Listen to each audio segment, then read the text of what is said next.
Good evening. On behalf of the Television Academy, welcome to the Wolf Theater here at the Saban Media Center for Staying at the Table, a conversation with Henry Winkler. Yes, applause.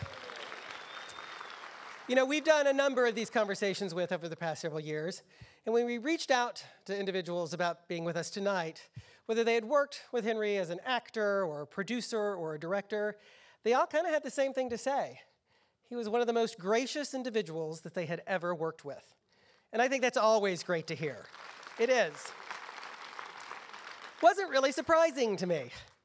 You all know that when you win an Emmy, you get to take home one of those Emmy statuettes. Pretty obvious, right? What you probably don't know is that over the past several years, a month or so after the ceremony, the Television Academy sends a letter to all of the Emmy winners, congratulating them on their Emmy win.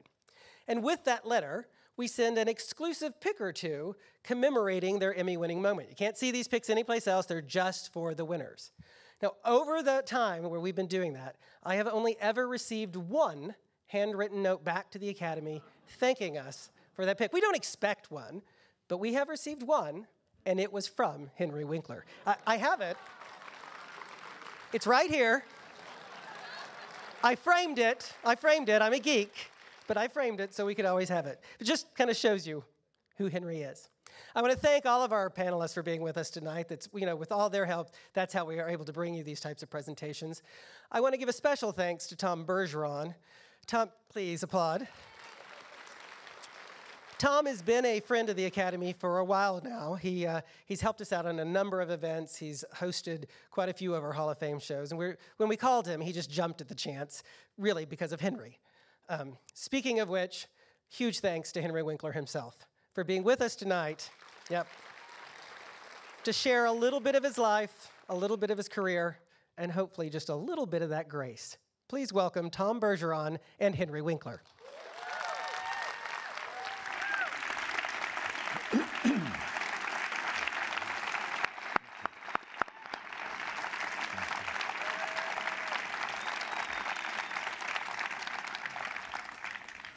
He has been so difficult backstage.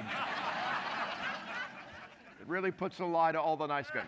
You know I love you. I do, and I am very grateful that you're here to moderate this evening. I'm not kidding. This is, I did not know until very recently that you were doing this when you tweeted me and said, I'll see you tonight. Originally, in the interest of full disclosure, James Lipton was going to do it, but they only had let me four. Just say this about James Lipton. What? Since 2000, when I did the Neil Simon play and he came to see it, right. I suggested, cajoled, tried, wrote a letter to get on inside the actors. He never invited me. Really? So personally, I'm not unhappy. Okay. I mean, it's just us. It's just us. The reason it wasn't anything against you, he just doesn't work with only 4 index cards, apparently, so that's why he said no. Let's talk about the early days of Henry Winkler. Okay. Before you became the Henry Winkler we all know him. Okay. Born where? On Manhattan, west side of Manhattan, 78th Street, on the 10th floor. Yeah. And my parents were very, very, very short Germans. And this is the truth. I knew that I wanted to be an actor. Since I was able to reason, I don't know how I don't know how it came into my mind or my body. I just knew if people were born to do something, I was born to try. Mm-hmm. And my father had imported and exported wood.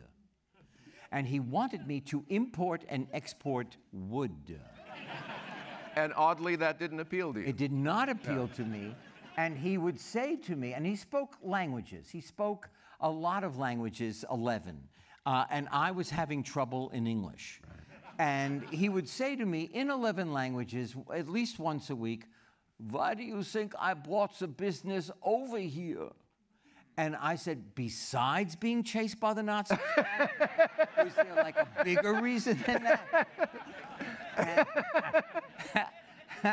And they were not supportive. I was not a good student.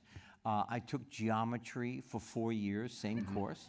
I took it in summer school and regular school. I took it in summer school and regular school. I took it for 4 years in regular school and summer school. And we're going to talk. We're going to talk about why that was true for you a little later. But didn't your dad have a term of not so much endearment for you? Well, growing up, they called me they called me dummer Hund, and for those of you who don't speak German, that means dumb dog. Very supportive people. Very, very supportive.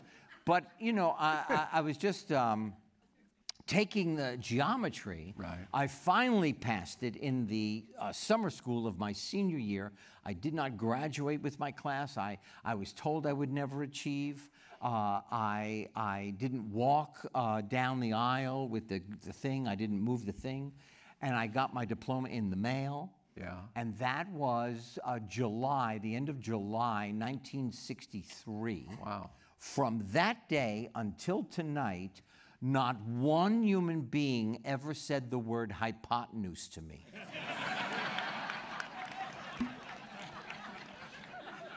At the count of 3. 1, 2, 3. That's good for the rest of your life. Thank you. I don't know what it is. Yeah, it doesn't matter. But now I've heard the word. If I may jump ahead, because I saw my friend and former boss, Vin DeBona, in the audience. My fraternity brother. Your fraternity brother. How did you get to Emerson College in Boston if you could barely move a tassel on your hat? So, you know, you get 200 points for your name in the SATs. If you just write your name correctly, you're already ahead by 200 points. Right. I got 134 points over my name in math. I am in the bottom 3% academically in America. Right. And then I applied to 28 colleges. Okay. I got into 2. I got into Park University in Missouri. Right. I have never actually met anybody who has gone to Park University in Missouri. And I got into Emerson College in Boston, and I'm not sure why, but I was so thrilled and nearly flunked out my first year. Really? Talked my way back in, and then my drama teacher, Dr. Sensenbach, who you might call Kusinau, but Yeah. Okay. from Barry. All right. Of course. Yeah. He had an assignment, and I walked into class, and I said, "Sir, I'm going to try something brand new. I'm going to try to read and act at the same time." And he said, "Not in my class, you're not." And I was thrown out of my major. Oh. Yeah. So it took me several weeks to talk my way back in. Okay. And again, I was told, you're not going to really achieve. Is this a recurring theme in your life and career, talking yourself back into things? You know what it is? My house. Yes, I had to do a lot of talking. I did. So Emerson College led to the Yale School of Drama. I don't know where I got the nerve. Yeah.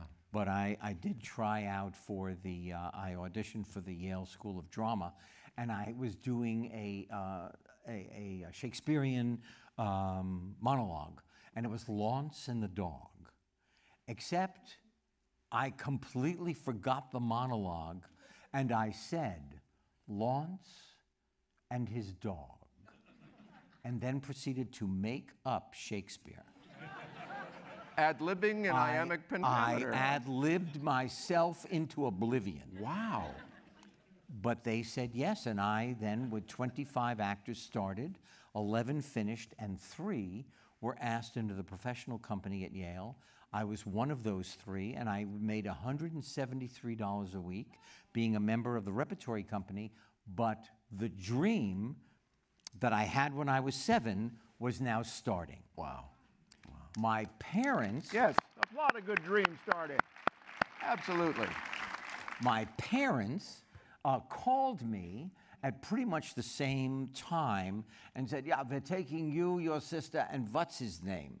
because they never actually called my sister's first husband by his first name. What's his name? We're taking you on a trip to Europe because we don't know how long we're going to be around. And that was 1970. Yeah. 67. And my mother, bless her soul, died in 1989. But she lived long enough to tell everybody she was Fonzie's mom. Yes, she did. Yeah. This was, now that's when they became proud of me, when I learned how to be famous on my own. They were amazing. When I delivered the jacket in 1980 to the Smithsonian, they were sitting behind me. And all of a sudden, they went from calling me Dumme Hund to they were now the co-producers of Henry Winkler.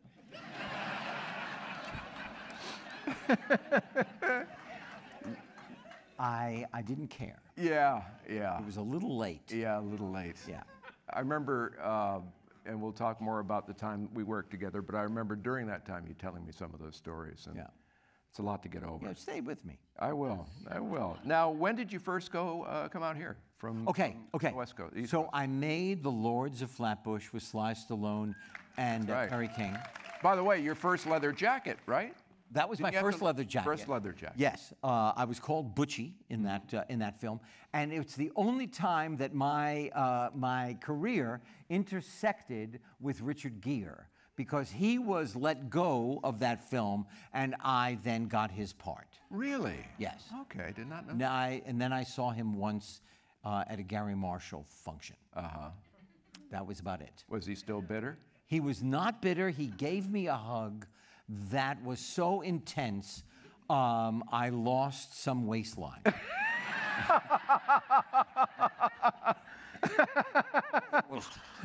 Okay. Yeah. All right. Yeah. So. And then Yes. I made enough money to come out here for a month, because I also did commercials. Right. So let me just say that I think commercials might be the greatest thing since sliced bread. You work in front of a camera, you're keeping your motor going, and everybody that I went to Yale with, I've said this before, but everybody I went to Yale with said, I don't know how you can do commercials. They go against our aesthetic grain. And then they asked me another question, how do you get them?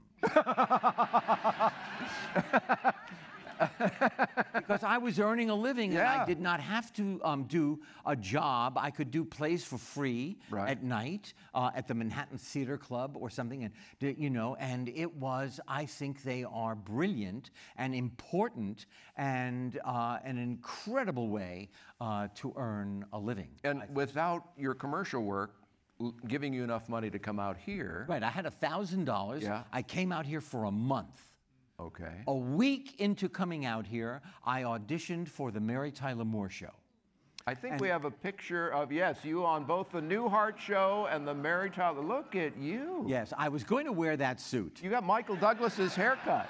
Yes. In that. That's amazing. It's amazing. And so I did the Mary Tyler Moore Show. I had 4 lines, and because I can't read off the page, I would ad-lib a lot. So they let me ad-lib now I had 8 lines. Now, let me just say, for those of you who don't, Henry's alluded to this, you know that he's dealt with dyslexia. We'll talk about that later tonight, but that was why you couldn't read off the... And it's still difficult to read. I read my first novel at 31. 31. 31. Okay. But, so there I was on the Mary Tyler Moore Show. I got it within a week. I walked into the man's office, my first audition in Hollywood, and he said, look, I don't have a script, but I have 1 line. You're sitting at a table by yourself, and you say, excuse me, would you pass the salt? So I took the glass of pencils on his desk.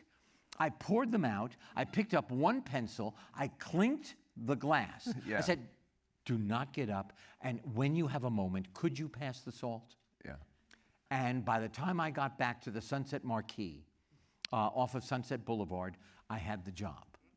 Sweet. It was amazing. And then right away, the Mary Tyler Moore Show called, and I got the Bob Newhart Show. Right. And that was amazing to work with that gentleman How because far- I had his LPs. How far into the month are we now? Now we're 2 weeks into the month. And a lot of pissed off former students at Yale, right? Somehow, so here's the lesson. Every one of you has got power in you, and every one of you, I'm sure, second guesses yourself the way that I have and do. I am 73 and still second guess myself. But here it is. You don't know what you can accomplish until you just put one foot in front of the other and go for it without ambivalence. Go for what you imagine you need to do. So, and there is no answer. There is no quiz. There is no way to do it. There is your way. And I did whatever came to my mind, and I just, in my real life, I was a nervous Nelly. When it came to auditioning or whatever, whatever came out of my mouth, I went with. You trusted it. I just trusted it. Yeah. So now I go to Paramount Studios, and went to Yale, and I was thinking, oh my God, a series on television. I don't know, what are they going to think of me? Oh my God. So you've got that short Jewish guilt in your body, and I go in, and I don't know, stop me if you've heard this, but I walk into the green room, which is never green. Right, never. As it is downstairs. Yeah, it's off-white. It's gray. Yeah, gray. I walk in, and every actor that is looking me in the face, I have seen on television. And me. Now, is this the Happy Days audition? This is a Happy Days. I'm going for a new show, 6 lines. Hair down to my shoulders. And a gigantic sweat stain. It looks like the Hudson River is flowing under my arm. I need a sponge.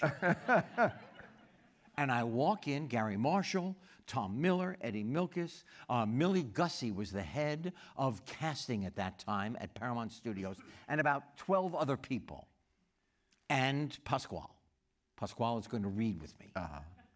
And I made a decision. I changed my voice. I changed my body. And I made Pasquale sit the fuck down. In my mind, that's what I was thinking. And he did. I threw the script up in the air. I sauntered out of the room. And they called me on my birthday a week later and said, October 30th now, I've been there for a month. Wow. And they said, would you like to play this character? And I said, yes, if you let me show the emotional side. When he takes off his jacket, who does he have to be cool for at home? And they said yes, and I said yes. And I called my parents, and they said, oh, this is great. Here, tell your father.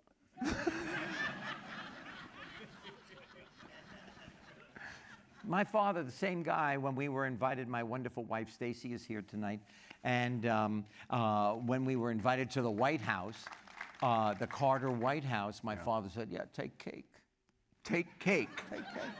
You never go anywhere without cake. Take some Danish. He also said to me, he said, tell Gary Marshall you water ski. I said, I don't think I'm going to tell him that. Is that how it happened? That's how I swear to, well, it took me years to finally say, okay, Gary, my father wants you to know I water ski. And then all of a sudden, there I was on water skis. And if, honestly, and if you watch that episode, you know, I land on the beach. Right. And I step out of my skis onto the beach, smiling. Right. Half that smile is the Fonz going, hey, all right, I did it. And the other half is Henry going, oh my God, I did it. And so, in a way, your father is responsible for Jump the Shark. Yes, he is. Wow. We happen to have, not surprisingly, a clip from Happy Days. I understand this is one of your favorite episodes, 3 on a Porch. Does that ring a bell? That is, yeah. Okay. It is one of my favorites. Let's go to the videotape. How we doing now, Ralph, huh? We're still about $15 short, and we don't have $15 worth of stuff left. Like, who's gonna buy your old retainer? How's it going, guys? Not so good, Fonz. We're not gonna make it. Well, how much more do you need? Another 15 bucks. All right, this is from the Fonz to you. A very happy Easter.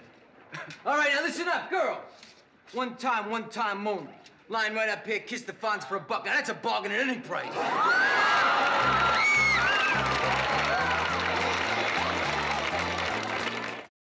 You look so mature. Here's your lunch, dear, for the trip. Now have a good time. I will. Don't grow up too fast. Oh, I won't, Mom. Hey, listen, maybe I'll see you up there, Fonz. Just kill him. If I'm not too busy, you know what I mean? Goodbye, dear. Bye, Mom. Here's your thermos for work, Arthur.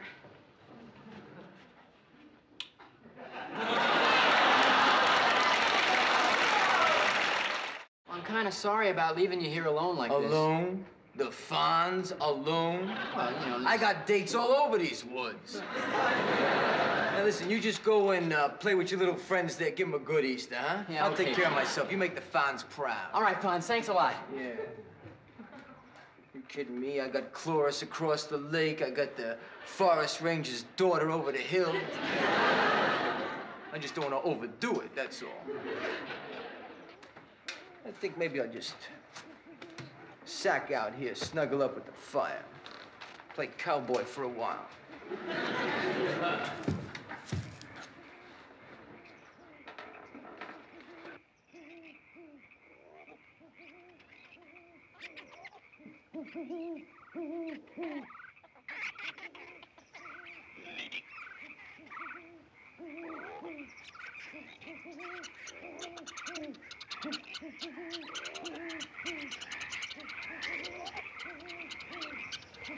Cool it!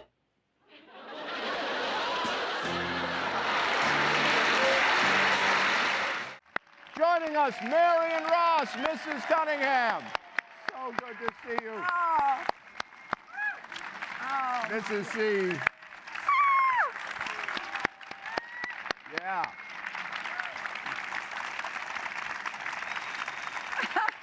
Oh, look at you. Look at you. Oh.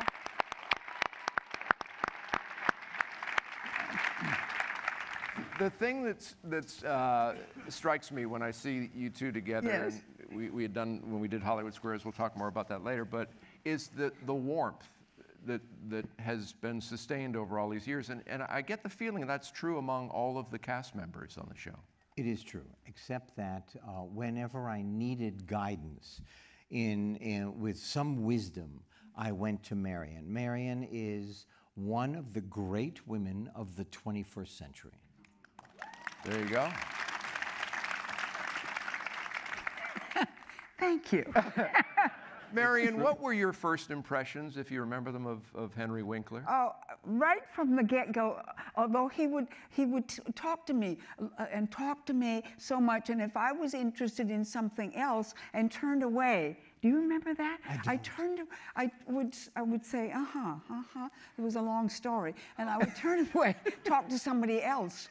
Wow, you came to me and you said, you're so rude to me. You just turn away, I'm talking. I said, really?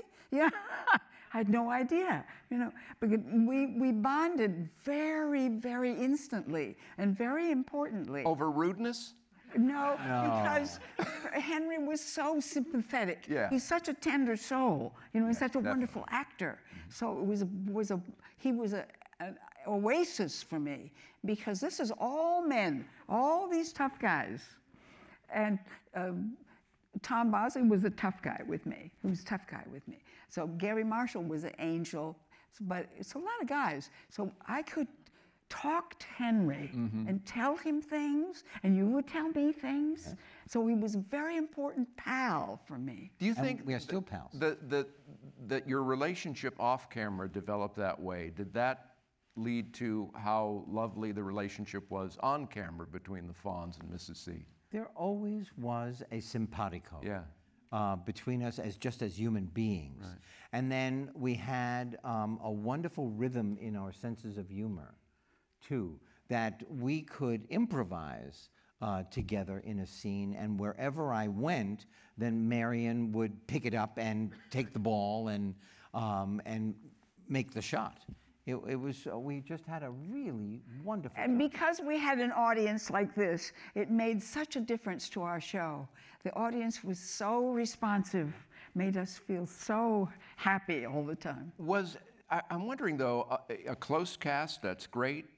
Suddenly though, Henry, who is a supporting player on the show, becomes the breakout star, to the point that there was talk at the network of changing the title of the show to Fonzie's Happy Days, which I understand you... There was a moment when all of us made comments among each other. Well, we've just lost our show, you know. Right. And you said, I won't do anything unless all of these people are with me. Right. This family is with me. But that is true, because first of all, we were unbelievable as a team. Right. And on and off the screen, we would play charades together. We traveled all over the world playing softball together. Right. But here's the thing. First of all, it was so disrespectful. They approached me and they said, we want to call it Fonzie's Happy Days. And I said, well, if you're asking my permission, or if you're asking me, I say it's just fine called Happy Days. And then they said, we want you to do your own show. We want you to leave Happy Days and do your own show. And I said, so now for a half an hour, I'm just going to go E. Because all of the people that made the Fonz who he was, I'm going to leave behind? I don't think so. Yeah. I'm going to stay right here, and we're going to have a great time for 10 years. And see, Gary Marshall created the show. And Henry Winkler walked off with it in his pocket. Right. And then, because we had a softball team, they took Henry, who was a New York boy. What was your sport there? Horseback riding? No, archery. Archery. They took you, Ron Howard and all the other boys, and taught you how to pitch softball. And that's all I could do. Really? Pitch? I would turn my body if the ball was hit to me, and I stopped the ball with my left side. For 9 years, I was black and blue. Because I couldn't, and if it was a pop-up, then I would walk out of the way, and Freddie Fox, one of our writer-producers, playing second base, would walk in and catch it. I literally could only pitch.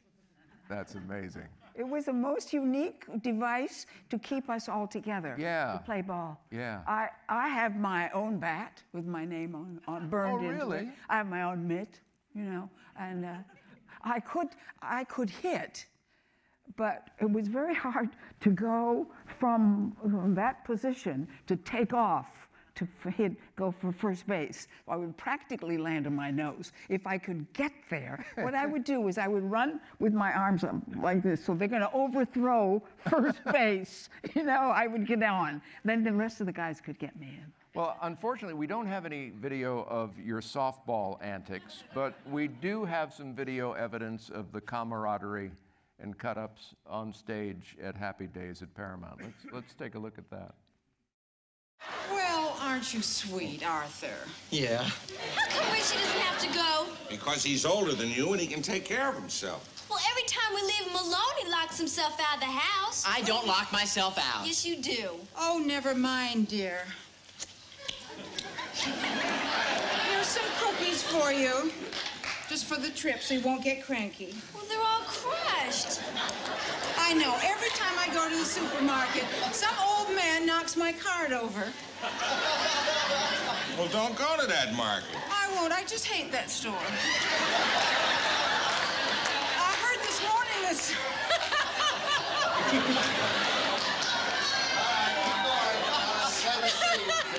Now let's play the scene. Go ahead. Eat your heart out.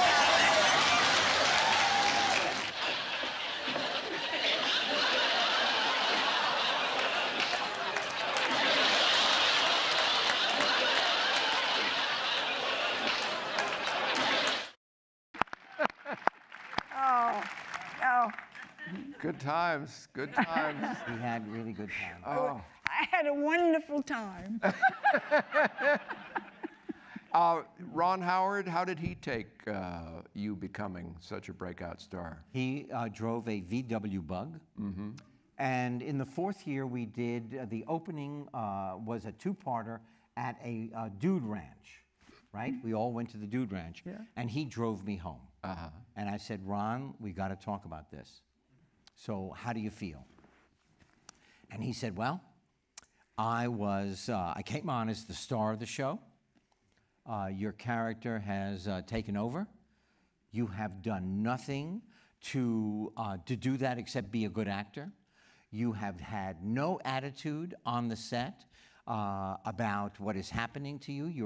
We're all an ensemble, and it is really great for the show. And we never talked about it again, and he is like my brother. That's amazing because it's exceptional that, and of course you see it all the time in Hollywood, no ego.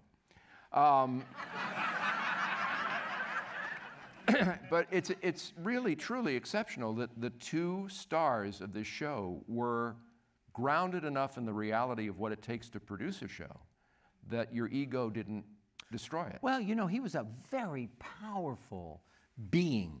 Right. And I mean, like, you could almost feel it radiate off him. Yeah. And the very first scene we were doing, we did it one camera, and I was punching the script because I didn't like the joke. Uh-huh. And I'm 27, and he's 18. And he put his arm around me, and he walked me to the back of Soundstage 24 on Paramount Lot. And he said, you know, they're working as hard as they can. I wouldn't hit the script if I were you. And I said, Ron, I will never hit the script as long as I live. Yeah.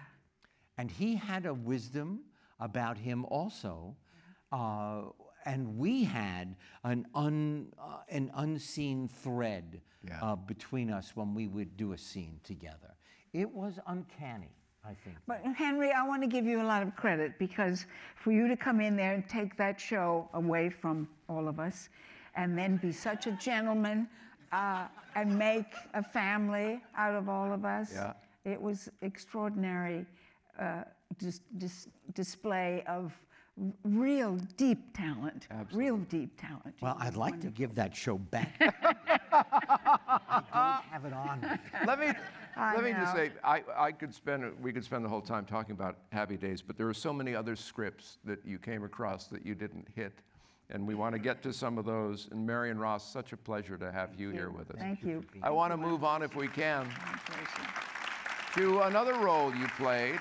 Was this your first obstetrician on Parks and Rec? It was my first obstetrician. All right. Now, I was hired really for like one guest role. Yeah. And then I went back and I delivered every star's baby on that show.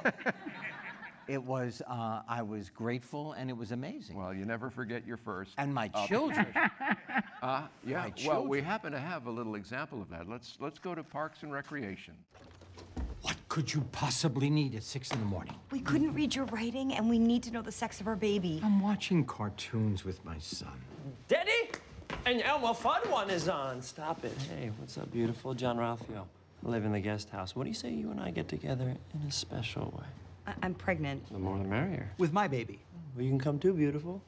Look at that. I guess sometimes I call men beautiful, too. I guess I'm open-minded as hell. I think you're pretty good looking. Thank you. Can you just read that and tell us what the sex is, please? Wow.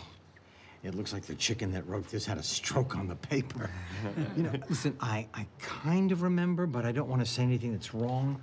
Give me 15 minutes. I will get dressed. We'll go down to my office. Okay. Well, have a good day at work today, Daddy. Also, if you don't know already, there's a malfunction with the TV where it keeps ordering porno, like a ton of porno. Like, how can someone watch that much porno in one sitting? Only when you're out of the house. So if you see it on the bill, that's why. Okay? Please welcome Mr. Ben Schwartz from Park and Rec. Was the father-son bond immediate? It was immediate. I thought so. What do you think? Immediately. Here's what I learned. Whatever was written for me to say, when it was Ben's turn, get out of the way. He never did anything the same twice. It was amazing each and every time. He is an amazing improvisateur. It was a life lesson. But isn't that similar to how you talked about how you attacked acting at the very beginning? The idea of going in, kind of finding your way through things and improvising your own kind of lines? Yes, but I had to because I couldn't read it. I couldn't read it and get the job off the page. You do it because your mind works at about 90,000 miles an hour.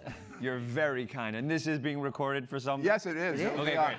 Emmys.com next week. For my parents, at least. Or we'll just like I'll call them. Okay, please. I appreciate it. When this is over, let's get them on the phone. I will. It'll mean I'll a tell lot to them. But it is true. Jenny Slate was my daughter. Ben was my son.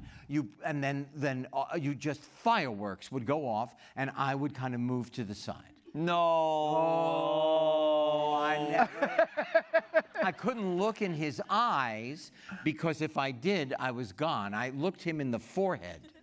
Is that true? I did. Oh, wow. Yeah. You really connected with my forehead. I really did. And sometimes I have little miniature dreams about your forehead. Oh, really? Oh. Yes. Oh, my God. This is crazy. Okay. I will say I don't know if you remember this because you've encountered so many human beings in your life, but the first time I met you, you came on set. To me, it was a very, very big deal. The idea that you get to play I get to play your son was a huge deal to me and my family. We're Jewish people from the Bronx. The idea that there was a cool Jewish character growing up, you know what I mean, was a very big deal. A Jewish man playing that character. And so when you came in, I had back pain before I met him. And I was like a little nervous, I had back pain. And you go, hi, you were so sweet. It was like you were already my father beforehand. You're so kind to everybody, by the way. Anybody who's passing in the street, someone would be like, hey, idiot, happy days. And I'll be like, thank you so much. But you're just anybody. I remember we were walking once on some lot and someone said, hey, one time I was in the audience of Happy Days and da-da-da, and you go, I remember you. Sit down. And it's a real story. And then he sat on the stoop with someone and chatted and really listened, not in a Hollywood, I'm listening to you, but like truly ingested all the words this man was saying and connected with him on a real level about his childhood. And then it was amazing. But the first time I met you, I had terrible back pain. I don't know what happened. I had terrible back pain. And I was walking around and I was nervous to meet you and you must have noticed and you're like, is everything okay? I was like, my back, I don't know what happened. You go, oh, I can fix it. And he like fixed my back immediately and then I was able to walk for the rest. Do you remember that? I don't. Yeah, of course.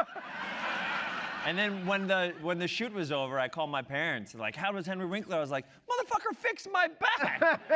Like, oh, of course he did. He can hit a jukebox and start playing music. But I remember that. You were so kind to me as a human being, on a human being level, and then as an actor, you were so giving and sharing and we did allowed have us. a good time. We had an incredible time. Well, it's another great cast. It just occurred to me, the way, you're talking about the endearing way that your father referred to you and things like that, where did all this warmth come from? Because you weren't getting it at home. Do you know, I made a deal with myself that I would work for the rest of my life to be other than them. And I would be a different parent, and I talked about this with Stacy, that our children could say anything that was on their mind as long as it didn't make me weep. I would, if my parents came out of my mouth, as they do, and I heard myself, I would say, that is not what I meant, that is not how I meant to say it, I'm backing it up, I'm going to start again, this is what I meant to say to you. And, you pay for that. Because our daughter came in and she had a bunny. Yeah. When she was little, Zoe. And I said, did you feed your bunny? And she looked at Stacy and she said, why did you marry him? I can't listen to his voice anymore. And I said, that hurts my feelings. Then don't listen to me. I'm just a kid. I don't know what I'm saying.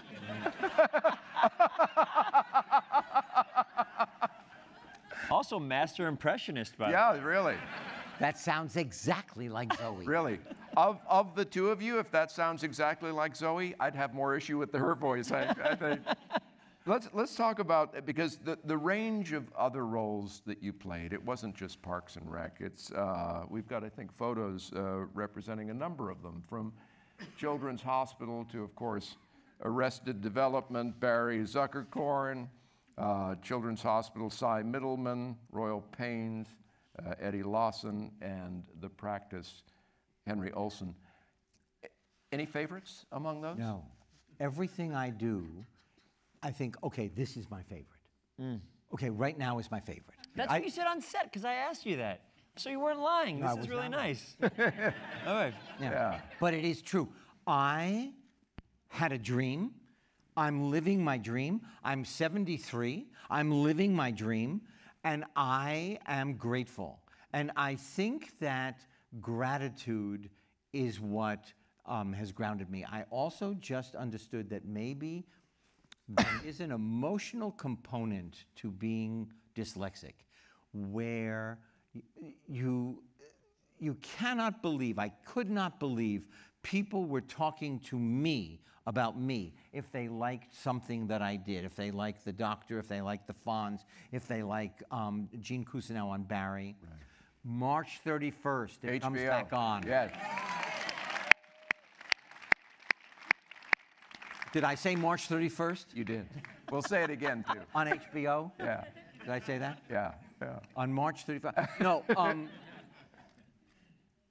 I could not believe that they were talking about me because my self-image was so broken because I was so trying to keep up and not being able to. I think that helped me a lot, believe it or not. So the thing that I hated that made me fail at almost everything is the thing that allowed me to be grounded outside of my wife, my family, my children, and our grandchildren, and our puppies. And your puppies.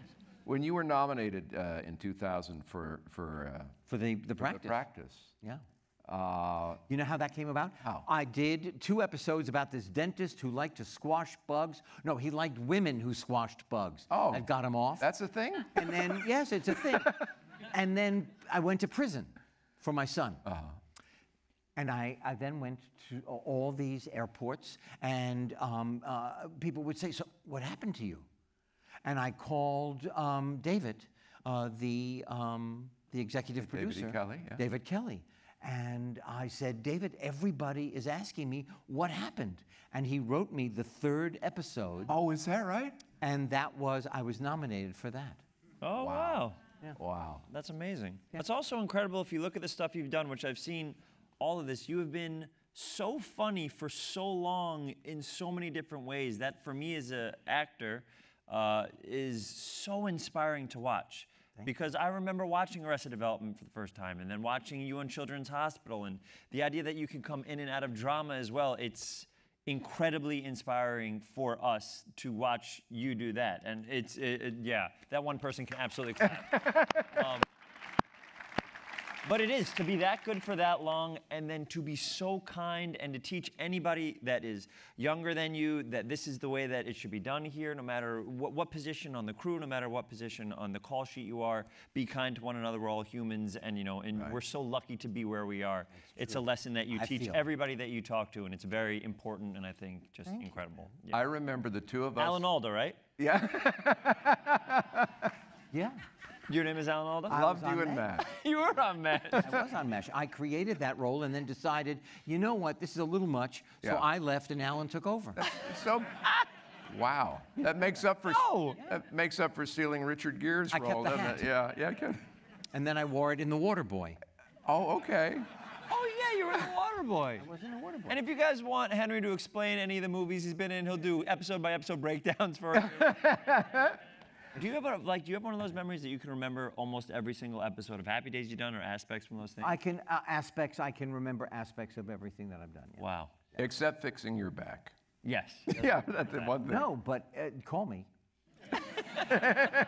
Anytime I back paint it off. Yes. Right. I can't wait. Yeah. I remember we were in Penn Station. I now have Celebrex. We were in Penn Station, waiting to get on a train. We were going to go promote Hollywood Squares at different markets. And you were telling me you were giving me sort of a life lesson like Ben's talking about the nature of a career, about the importance of appreciating the valleys as well as the hills. Well, I really thought the Fonz was so big. I thought I was going to go from mountaintop to mountaintop, and I looked down and I saw grass stains on my knees because I had slid right into the valley.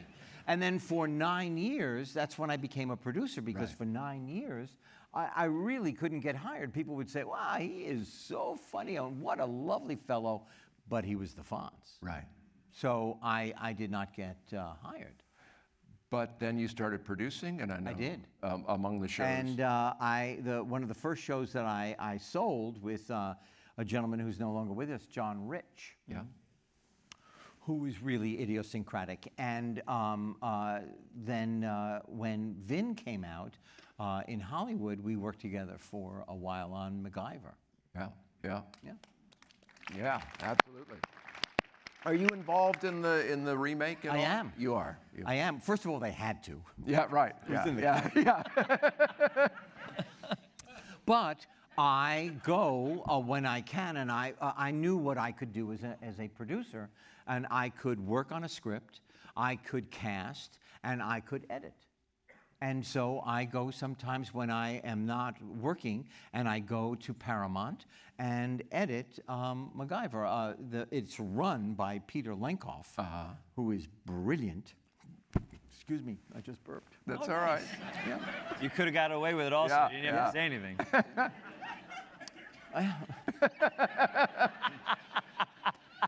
And I used to sit with him, and now he trusts me, and I sit by myself in a room. No kidding. Is there a part of the process you enjoy the most out of producing? Is it the casting because you were an actor? I love casting. Yeah, I bet. I love editing. I love editing because if you shave 4 frames off, you can change somebody's performance. Just a little bit here and a little bit there. It is wonderful. Save somebody from themselves. Really. Yeah. How did Better Late Than Never come about? Okay. I love that. So, Better Late Than Never. You and Shatner, that's gold, just right there. Well, we didn't know that, but there are 2 people here tonight, Jason Ehrlich and Lisa Higgins. Lisa Higgins moved 100 people, 300 suitcases around the world without missing one except mine. But that was amazing. That was amazing. We never lost a person, though. And Jason Ehrlich is the creative executive producer who, with his team, thought up where we were going, what we would do when we got there, and just an extraordinary duo. So I'm called in to Universal at NBC, and they say, we would like you to be the executive producer of a brand new show. You'll travel, and who's going to go with you? So we took 1.5 years to choose who was going to go. Bill Shatner, Terry Bradshaw, and George Foreman, and a young stand-up comic, Jeff Dye. Okay, this is my impression of George Foreman by Henry Winkler. No matter where we were, no matter when, this is George.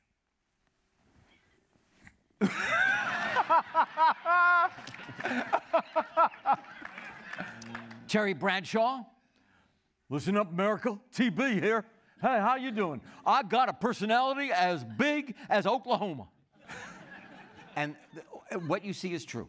He just is this big, lovable mush. I'm glad you saved Shatner for last. No, I am crazy about Bill. Me too. Bill is prickly. Yeah.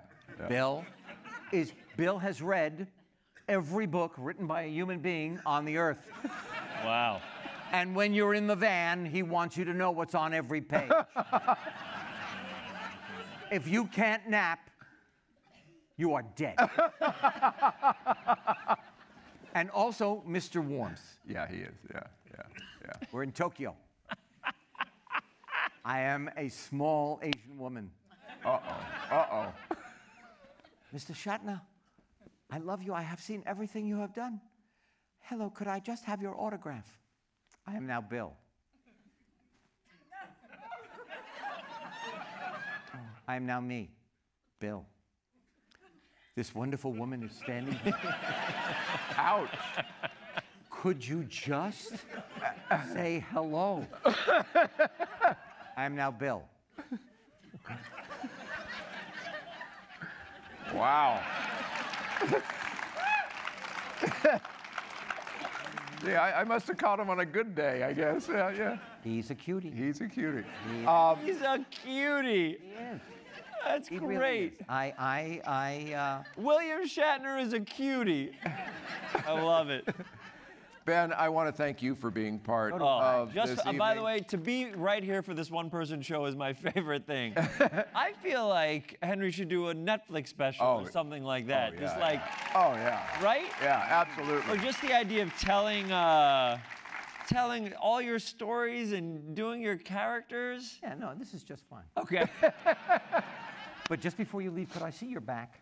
Yes, of course. course. Yeah, please. Just Okay, great. Okay. Awesome. Good to see you, my friend. Love you. Ben Schwartz, everybody. Bye, buddy. Take care, buddy.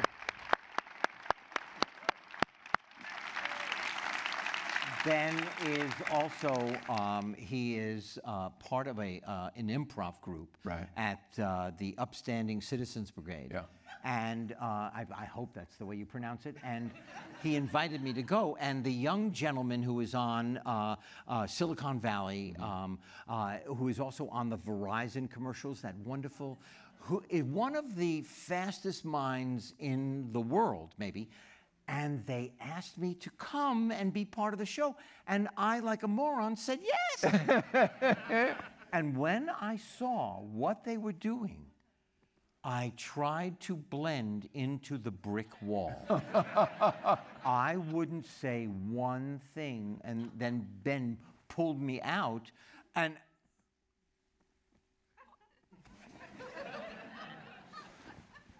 yeah, for the first time, I was almost speechless. Yeah. Well, I want to move on to the first time that we worked together. I met that elephant. I love that elephant. Really? I met him in Thailand. Her, Natalie. Yeah. Natalie is the elephant's name? And she was, she only spoke Thai. And she looked me in the eye, and I looked her in the eye, and I said, I'm so happy to meet you. My name is Henry. And I then felt this enormous emotionality come off this pachyderm, and I started to weep. And you know, she never forgot you. No. Never forgot you. We write.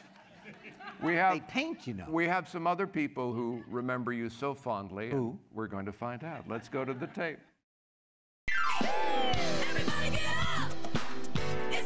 From the celebrity capital of the world, it's Hollywood Squares, starring... Hello, Henry Winkler. It's Melissa Peterman here. Peterman. My hand. Okay, anyway, this might help, huh? How about this? Now ringing a bell. True or false, Henry Winkler is the kindest man in Hollywood. Hollywood? Look, I'm no astronaut, but I think he's the kindest man in the universe. And circle gets a square. Huh? Hi, I'm Gilbert Gottfried. Then look at Henry Winkler. Can you believe at one time he was the coolest guy in the world? My rabbi is cooler than he is. Anyway, Fonzie, or should I say Zadie, congratulations. It couldn't happen to a nicer guy. Hi, we're Penn and Teller. And Henry Winkler, man, just so smart, so funny, and maybe the kindest person we ever met. Just great. He won the Emmy, and now he's getting this honor, and that's enough. That's enough. You're great, Henry, but that's enough. Yeah, good enough. Hey, Henry, it's your buddy Carrot Top. I just wanted to say congratulations tonight on your amazing career. You've done everything in show business, and you've always been like the nicest person I've ever met. And I've never forgotten, every time I taped the Hollywood Squares, you always came over to find me during the taping to tell me how great I was doing. and how funny my jokes were, and that's right when I knew you were a liar. Hey, Henry, I know you don't know who I am. I'm Ray Romano, and I just want to congratulate you on this beautiful award that you deserved a long time ago. So maybe now you can stop being a prick to everyone. Congratulations, my friend. Hola, Henry. I am so happy to tell you congratulations for this great evening in your honor. You are perfect. Everything you do, think, and say is perfect. You are a great actor, great comedian, great writer, great producer. Remember the Hollywood Square? I want everybody to know that Henry was more funny than the panel. He's a fabulous, fabulous stand-up comedian. Have a great evening, mucho amor, mucho cuchi-cuchi, y congratulations. Hey, it's Gary Dell'Abate, and I just want to give a big shout out to Henry Winkler. He is the nicest guy in Hollywood. He's such a nice guy that when he recently got a colonoscopy, he asked the cameraman if he wanted a second take. That's how nice Henry is. Hollywood Squares, that is where it is. Henry, this is hardly the time or place to mince words, so I'm just going to say it. You are simply one of the finest human beings to ever walk the planet. Hope I read that right. Your handwriting is horrible. Congratulations, my friend. Hey, Henry, congratulations. I'm so happy for you. I'll never forget the first time I got to meet you. You lived up to every expectation I had about you. You're a sweetheart of a guy. Hope you have fun tonight, and I wish I was there to celebrate with you, but I'm out here working. So love you to pieces. Bye.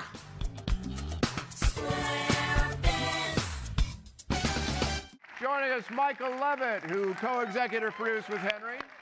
Not only Hollywood Squares, where we all work together, but you guys went on to do several reunion specials, what, the Happy Days reunion, and what else? We did. We had the honor of doing 4 high-profile reunion specials. Happy Days, wonder how that happened. Yeah. Dallas, Knots Landing, and Dynasty. And it was amazing because we would shoot each of these over 2 days, and for 2 days, we got to step back in time, and I got to be a part of it. With the Happy Days cast, we did a softball game. They were magical experiences, thanks to this. Could you share the experience that you pulled on me?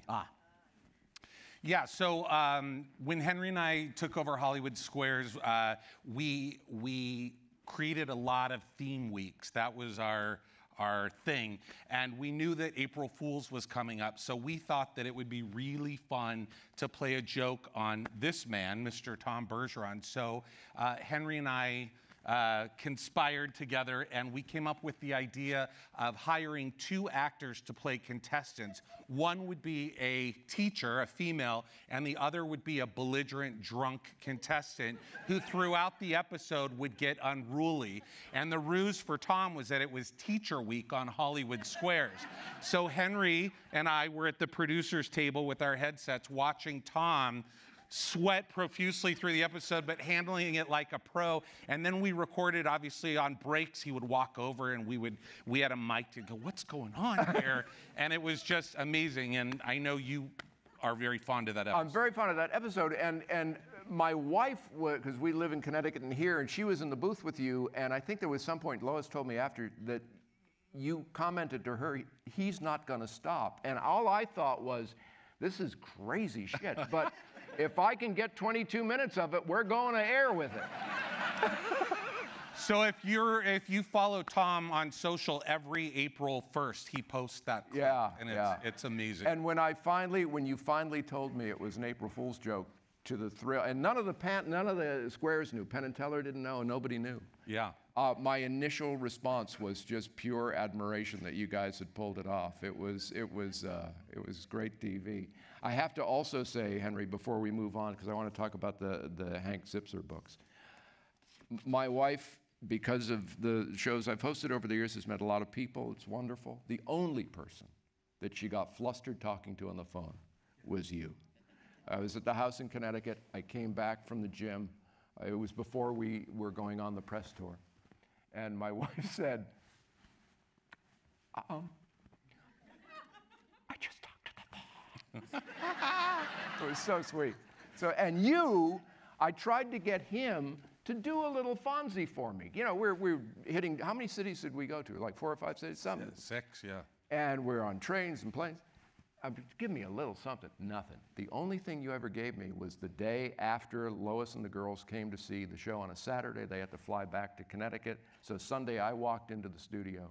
You came up to me and you went, Tom, Lois, hey. Aww. That was the only time I got it. But she loved it. But I have to say that we would shoot 10 episodes a weekend, right? Five and five on Saturday and Sunday. And you had to bring an extra pair of underwear if you cast it correctly, because it was really really funny. And Michael would sit in the meetings and come up with these extraordinary ideas that then would become a reality on television. Right. And it was so much fun doing those 2 years with you. Well, I would just like to say that I learned so much. When I got the job, I was maybe 32 years old, and I got a call from my agent saying, how would you feel about partnering with Henry Winkler? And I said, is that even a question? I was at a payphone in the Caribbean. I was on a cruise, and they patched us in, and we had a quick call, and I knew in that first minute that this was going to be a highlight of my career. And what I want to share, because you're hearing from other actors, but just partnering with this guy, when you partner with a celebrity, you don't always know what you're going to get. Oftentimes, it's just in name only. But this guy was all in. Every day at the office, every meeting, every creative brainstorm, and so supportive. And I think what's so special about you in this industry full of not so many great people is how much you let people know that they're valued. He was as nice to the key grip as he was to the center square. And I have great parents, but I learned so much from you as a producer, the way you would walk through the halls, because when you're an EP, you know, all eyes are on you. And I didn't quite realize that at that part of my life. And so he'd walk over to the guy on the floor, the grip or whatever, and put his hand on his shoulder and go, how are you today? How's the wife? How's your kids? And it sets the tone, like you are truly the gold standard of how a successful and famous person should behave. Right. I agree with that. As well said, Michael. As you were adding the hyphenates, producer to actor, then you added writer. Now that, for a dyslexic person, had to be quite a leap. Well, Michael Ovitz had a company, and at the company, an agent that I used to have at ICM was now a manager. And I went and I was having a hard time. There was a lull in my career, and I said, would you be my manager? I need help. And it took a long time, and they finally said, yes, we'll manage you. And I had 2 meetings with Alan Berger, who was there. The first one, and he said, yes, you can, when we talked about what I was going to do. And the second one was a month later, and he said, you should write books.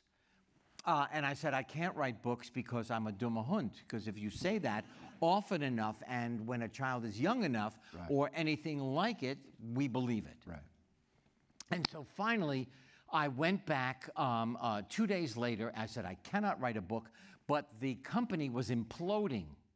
And they were taking the art off the wall as I was saying goodbye now to my management, because the company was over.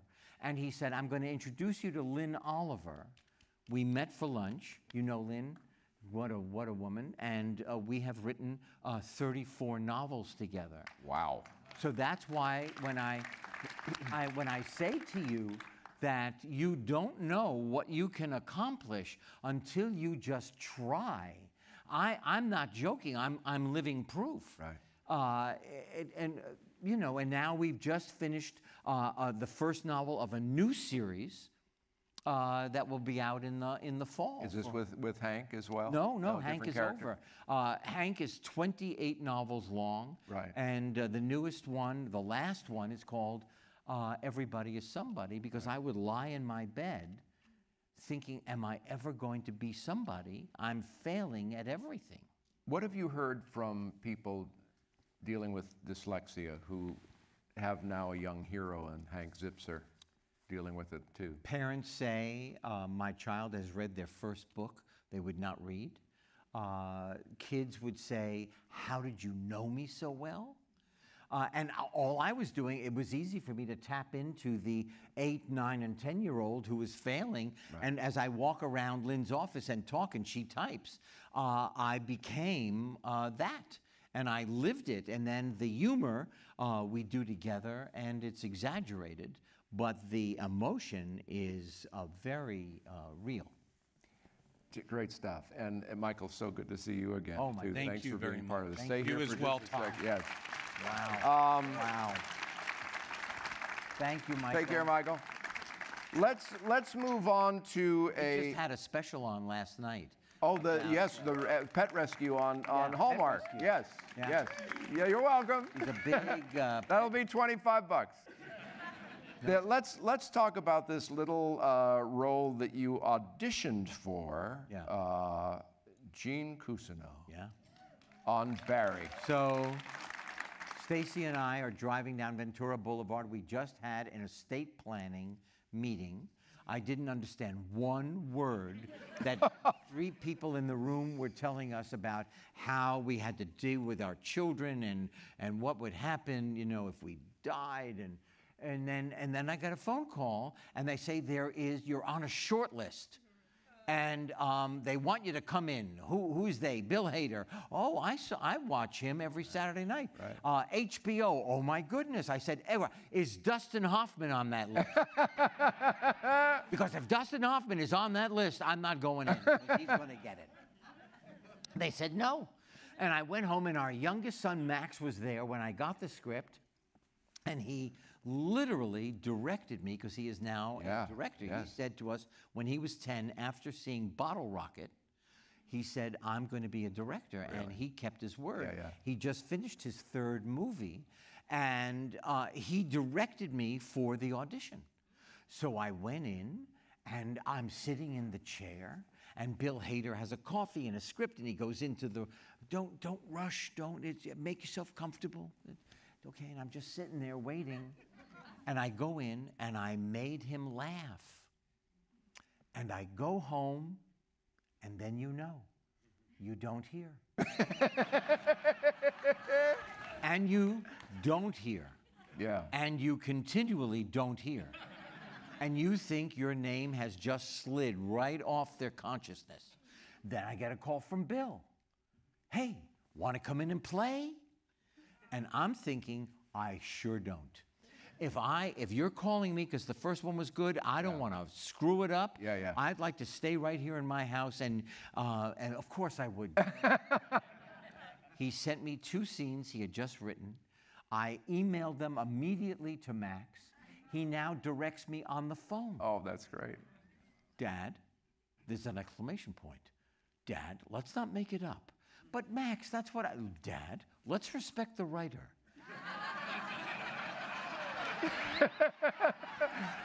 No pounding the script, right? I go in, and now Alec Berg is there, who is this mastermind of comedy, who has helped create Silicon Valley. Right. He wrote on Curb. He wrote on Seinfeld. He was just an amazing mind. Now he's there, and I've heard a lot about him. He's Norwegian. Oh. And he's close to the vest. This man is so close to the vest, he had it tattooed on. I make him smile. And then I walk down the stairs. There's a young lady, Sarah Goldberg. I said, you're trying out. They're very nice. I wish you the best. And now I walk through the door. She's sitting on the stairway, and she's watching me walk back and forth because I've lost my car. I have forgotten where the car is. I just want you to know my children wear name tags. I've lost my car, and we both got the show, and here I am tonight. And I'm telling you, it's like a gift from the heavens. Well, it's a gift to all of us, and here's some video proof of that. Gene's here. Woo! Yay! We love you! All right, let's get to work, actors. I got 3 words for you. Glengarry, Glenn, Ross. Stop. I'm not kidding. You're making me nauseous. Barry, I gave you this monologue for a reason.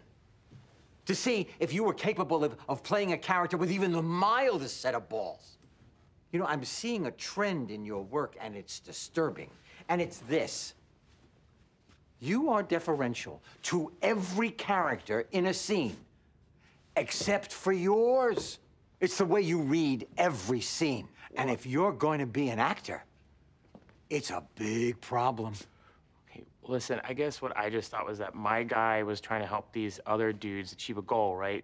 And if it was me, I would want them to... You know what? That is so lovely. If it was you, is that the way you see your life, as a human doormat? No. No? Because that's all we've ever seen in here. And I'll bet you tits to donuts, it's no different out there in the real world. You were in the service, right? Right? Yeah, well, that makes sense, doesn't it? Stand like this, clean your gun, swab the deck, peel a potato. Barry, do you ever ask for what you need? Or do you just quietly feel shame at your own desires while sadly doing the bidding of others? Dear diary, today, I did what everybody else wanted me to do. Is that all right with you, diary? Love, Barry. Is that the life you want to lead? Look at me. Answer me. No. No. You're just saying that because I told you to say it. I don't know what you want me to say. I want you to fight for yourself, Barry. I want you to tell me one thing you desire. I want you to say out loud, hey, I want this. Can you tell me one thing? All I want is to take this class. Well, then you've got 10 seconds to make me believe that, fucko, or you're never going to see the inside of this class again. Action. Please welcome Paula Newsome, who plays Detective Janice Moss, and Darcy Carden, who plays Natalie Green from Barry. Wow. That is such a good scene. It really is. I'll tell you, Bill and Alec are an amazing duo. They make a bubble of brilliance. Yeah, but you got to bring it to life, though. Yeah. You got it. Well, they help. They do. They direct. They produce. They have 9 jobs combined between the 2 of them, and there is no drama on the set except for that what is written. Right. Sure. That's true. Am I right? We had fun, didn't we? Absolutely. Sure. Oh my gosh. So Paula plays my girlfriend. Can I tell you the whole yes, that. Yes.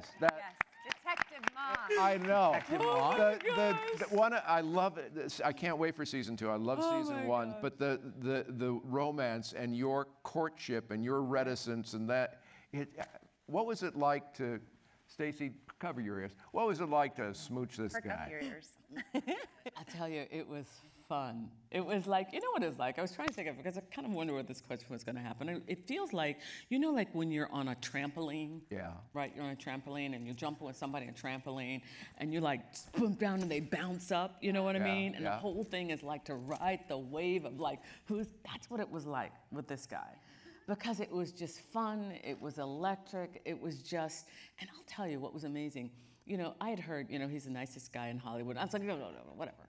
You know, it can't be true, can't be true. But I will tell you, the first day when we were all at a table read, it was my first day. They had done the first episode. I came in the second episode. And this guy came up to me, he was like, oh, it's so good to meet you. Isn't it so good? We're all peers in this thing. And I'm like, you got to be out of your mind, right? You know what I mean? Right. But that's, so it was, I'll say it was easy, it was fun, it was relaxing, it was, I felt like I had permission to follow my own instincts. Yeah. You know, the thing that he gives himself permission to do, he gave to me and to other coworkers. You know what I mean? And it's such a joy. And you know, I was sitting backstage and I was listening, you know, and that thing about just staying at the table. And I know that we all have things that we want to do, whether it be buying a house, whether it be getting married, whether it be whatever it is, just staying at the flippin' table, you know, because it's so easy to sit back and say, somebody else, oh, they just, that, you know, they got that. Yeah. But no, but what I heard you say is there were quiet periods. Oh. There were quiet periods. Quiet periods. Quiet periods. Yeah. Stacy can tell you about the quiet. Darcy, you were telling me something backstage that I loved after the first table read. Oh, yeah. What did Bill come So, up with? so there's, you saw the acting class, and after we did the first table read, Bill said, okay, well, we're gonna leave you, and Henry's gonna teach the acting class and acting class now. So we were there for a couple hours, and we did improv games, and we did little, like, improvised scenes back to back, and we kind of played. We played for a couple hours with Henry as our teacher, who we had just met. Like, we meet this legend, and immediately it's all kind of evened out, because now he's our, I mean, I guess not evened out, you're our teacher, but we were all peers in a class, and we had fun, and we were being silly, and you were being silly, and it really bonded us instantly. That was and fun, here's right? the thing, that Here's the thing. everybody in the class is a home run hitter. Darcy is, you teach improv? Do you teach? And she does improv, and she was my assistant, and we would, there's no time, there's no really rehearsal, it's a one-camera show, and we would just come up with something and then execute it, not rehearsing it. Right. And ba-boom, there it was. And Paula did not crack up when I told her that I was 47. But we had an amazing time together. And this year, I will tell you, in season 2, you will see my class come alive. You will see each one of you bloom the way there was, I guess, no time in the first season. Right. But what you should be excited for in season 2 is Mr. Winkler here, because you really do some amazing things this season. It was a joy to watch you, and and also just spend time. I haven't seen any. I can't Oh wait. yeah. Maybe you'll tell me later. I'll let you know. I was doing some research this morning, going online, looking at the various interviews you've given in the past, excerpts from shows and things, and then I came across Darcy's Twitter feed. That old thing? Yeah, that old thing. And on it was this great video of the two of you, speaking of improv, coming up with a song together. Just happened, sat down, and all of a sudden, we started to sing a song that we were making up at the same time, just listening to each other. It was an amazing It was. moment. But it really, I mean, that's like what we did a lot, that type of thing. And I think because, we had this captain of this ship, Henry, being so open and so supportive and so silly and so playful and so happy to be at work and acting that just trickles into every corner. I so want to ask you to do one now. Ask us. Come on now. Well, I mean, do we feel the magic, Henry? Do we feel the magic? I don't know. I Now don't I'm either. embarrassed. Me Okay, too. so here we go. I mean, okay. No, stay. Okay, stay. Because we would be sitting. Okay, we would be sitting. Okay. Okay. I'm so happy to be in this room. Tom and Paula just surrounding us. It's like Cage. It's like Nicolas Cage. I mean, not Nicolas Cage. Sing a scene. Thank you for doing We that. have an LP. And then, one of the most talked about scenes of the entire year that people would mention to me is the restaurant scene, the Chicken a la King. It's brilliant. I have to say, before you say that was that good at the table read. You guys, the first time you did that at the table read, we did a standing ovation afterwards. It was the chemistry between you two and the understanding of your characters and your relationship was you had it the second you started. It was incredible. Yeah, I literally seduced her by saying she could kick me in the gonads. That's right. That was what turned the tide. Yes. I loved even how you dealt with the napkin. I mean, there was something you do with the napkin that was just so dominating, It was great. It was just a great scene. Yes. Can you give us a little tease? I mean, 13 Emmy nominations, including one for Henry, of course, for Outstanding Supporting Actor in a Comedy Series, and Bill. And from Bill season and one. Alec just won the Writing Guild Award for the pilot and for, I think Duffy won. For writing. And writing. we got the DGA as well, right? The director. How did you find out you were nominated? Sherry is my publicist, Sherry Goldberg, and we were in Iola, Wisconsin, in a bed and breakfast. I was at a memorabilia signing show in Iola, Wisconsin, and Sherry called us. And of course, it wasn't on the television, so Sherry read us all of the people in the category, and these two incredible men who ran the B&B, Stacy and I, were jumping in Iola. Perfect. That's how I learned. Now, the whole cliche of it being an honor just to be nominated is something that you addressed. Because you addressed it in an interview with the TV Academy, and let's see that. Whoa. I've never won an Emmy. Now, the high road is that isn't it great that I've been nominated so many times? I'd like to win an Emmy. I just thought I would say that for the record. I would be a liar if I said, isn't it great just being nominated, you know, is I'd like to win. Okay, bye. And the Emmy goes to? Henry Winkler.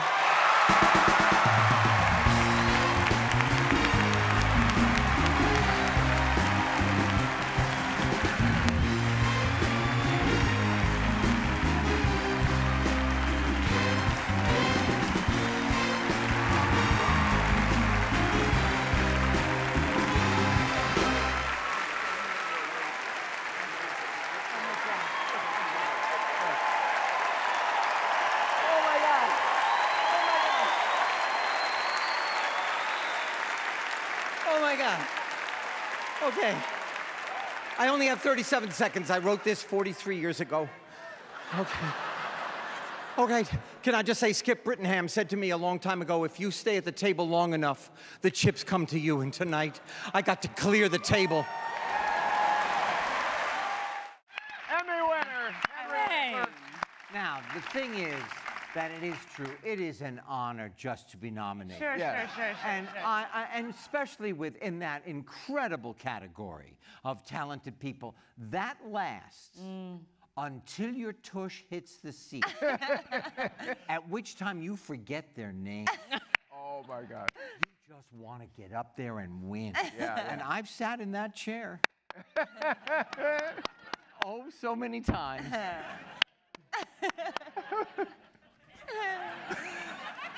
And now, it's on the dining room table. There you go. There you go. Well, Darcy, Paula, thank you for being part of it. And Henry, thank you for sitting in this chair tonight. God, Give it what up a for night. Henry Winkler.